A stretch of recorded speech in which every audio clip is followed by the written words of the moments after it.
Alrighty then, Successful Indie Author 5-Minute Focus, episode 652. Newsletters, part 3 of 5, Engaging. There's Stanley. I just turned on the lava lamp, so it's not doing anything yet. Having a hard time breathing today. There's something, my wife cooked something last night, borscht of all things, and it's there's something in the air, and it's kind of toxic to me, so I'll do my best here. Anyway, I've got the whole house vent going, filtration system, and we'll see if that clears the air. Anyway, here we are. Keeping your readers on board is every bit as important as bringing new readers on board. Now, if you do a huge newsletter builder with a bunch of people and you get 1,000 email addresses, those are low quality subscribers. You generally want to call them as quickly as possible to keep your newsletter fresh, keep it delivering, get high deliverability, high open rates, high click rates, and you can't do that with low quality subscribers. So you move them on as quickly as you can, within reason. Don't just call them off your list because they haven't allegedly opened your newsletter within a couple sends. Usually it takes 3 months, 6 months, a year. Just watch the data and look. If you only send once a month, you don't need to call the list that often. I would say every 10 to 20 sends, maybe 50 sends. So just keep it rolling. Unless it's costing you a lot of money, then call it down. Different stuff. Anyway, you're an author. You're interesting. I have nothing to say. A lot of people will say, if you say you're going to send a newsletter once a month, send it once a month. You're an author. So if you have nothing going on in your life, use your characters. Take your character and write it from their perspective, and let them do your newsletter, because people pick up your books, right? So that's they read them for the characters. Everybody reads for the characters. So be vigilant. Send it out when you're going to say you send it, and do something. Now we'll talk about tomorrow. We'll talk about maintaining, what it means to maintain that newsletter, and I have some hints and tips and tricks that will keep you engaged with your readership. So once you bring people on board, how do you keep them there? Onboarding sequence.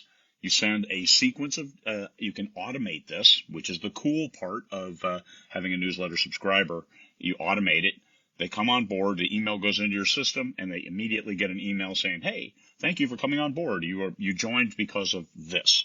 And if you didn't get your free book, here, get one now. If you didn't get your free short story, get it now. You can do that with the first email. My name's Craig. I'm from Alaska, and I write books. And then the second email, more about yourself.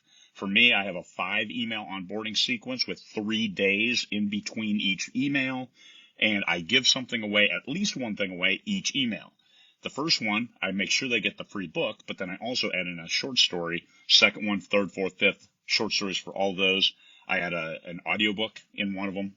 One of my free 90-minute audiobook I put on BookFunnel. Upload for free. Here you go. And then that sets them up with the audiobook app that BookFunnel has. So if they ever want to buy one of my audiobooks directly, they can buy it out of BookFunnel, and they're already set up to win. I'm set up to win too. All right. So there you go. 5 onboarding emails. You can do 1, 2. Just welcome the people. Let them know, thank you for joining my newsletter. Let them be sincere, be engaging, be gripping. Hey, here's my character. Here's my favorite character, like highlighting your favorite child. All right. Subject lines on your emails, engaging. When you engage people, a positive subject line. You probably don't like these characters, but you should read my book anyway. How many people are going to do that? So don't do that to yourself. If that's the way your subject line reads, don't do it. Positive. Hey, life's looking up. Spring is coming. The buds are sprouting. All that good stuff. And then take a look. Review your emails and see which ones had higher open rates and which ones had lower. Take a look at that subject line and see what it was. Hey, I've launched a new book. Buy my book. Yeah, guess what? That's probably not going to have a high launch rate or a high click rate. But something about spring, something about your pet. Pets are a huge one.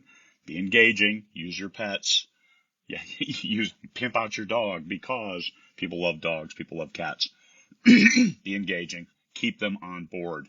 as new people come on board, they'll be the same thing. They'll be aligned because, hey, you have a dog, you're from Alaska, you're the only person I know from Alaska, there you are.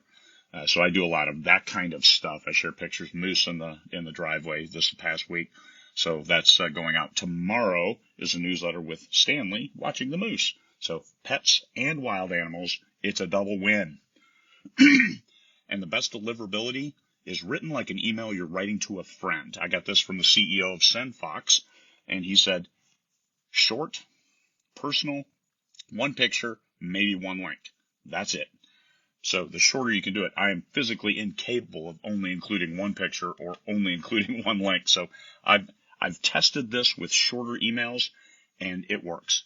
Deliverability is high on those short emails written like you're writing a short email to a friend, maybe even a text message without the URs for your. How about a Y-O-U-R, spell it out, because this is an email, and you're a writer, and they don't want to read your text messages. They want to read your stories.